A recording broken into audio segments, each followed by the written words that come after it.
कोल्हापुरातील परीख पूल परिसरातील रस्त्याची चाळण झाली आहे. काही प्रमाणात पाऊस झाला तरी परीख पुलाखाली मोठ्या प्रमाणात पाणी साचून राहतं.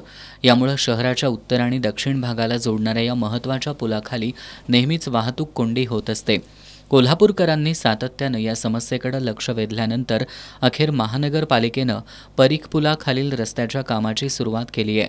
मंगळवारी अतिरिक्त आयुक्त रविकांत अडसूळ आणि शहर वाहतूक शाखेचे निरीक्षक नंदकुमार मोरे यांनी या रस्त्याची पाहणी केली आणि पाहणी केल्यानंतर आजपासून परीख पूल परिसरातील रस्त्याच्या काँक्रिटीकरणाच्या कामाची सुरुवात करण्यात आली आहे. रस्त्याच्या कामामुळे परीख पुलाखालून एकेरी वाहतूक सुरू असून एक मार्ग बंद करण्यात आलाय.